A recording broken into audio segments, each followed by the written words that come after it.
बढ़ते हैं अगली खबर के लिए। देश के लिए आज एक बहुत बड़ा दिन है।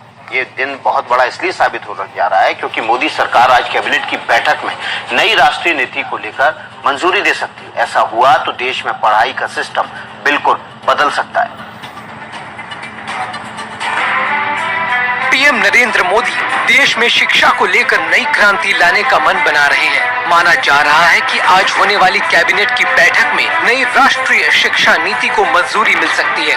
इस बैठक की अध्यक्षता खुद पीएम मोदी करेंगे। नई नीति में प्राथमिक और माध्यमिक शिक्षा में आमूलचूल बदलाव की रूपरेखा तैयार की गई है। नई शिक्षा नीति के मसौदे में 10वीं में होने वाली बोर्ड की परीक्षा को खत्म करने की बात कही गई है। ये सबसे बड़ा बदलाव हो सकता है। 12वीं तक की शिक्षा के लिए 5+3+3+4 की नई प्रणाली का खाका तैयार किया गया है। क्लास 9वीं से 12वीं तक को 8 सेमेस्टर में बांटा गया है।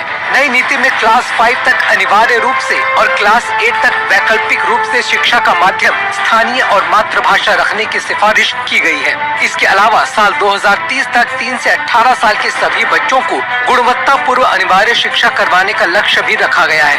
अगर कैबिनेट नई शिक्षा नीति के मसौदे को उसी रूप में मंजूरी देती है तो देश में शिक्षा की तस्वीर काफी बदल सकती है। देश में लंबे समय से मांग थी कि शिक्षा नीति में बदलाव किए जाए। देश में पहली बार राष्ट्रीय शिक्षा नीति 1986 में बनाई गई थी। इसके बाद 1992 में इसमें बदलाव किया गया। इसके बाद 3 दशक बीत गए, लेकिन शिक्षा नीति में कोई बदलाव नहीं हुआ। मोदी सरकार के राज में पिछले साल यानी कि मई 2019 में नई शिक्षा नीति का मसौदा तैयार किया गया। देश में पिछले 30 साल से आर्थिक, सामाजिक और तकनीकी रूप से बड़ा बदलाव आ चुका है, लेकिन शिक्षा के ढांचे में कोई बड़ा बदलाव नहीं आया था।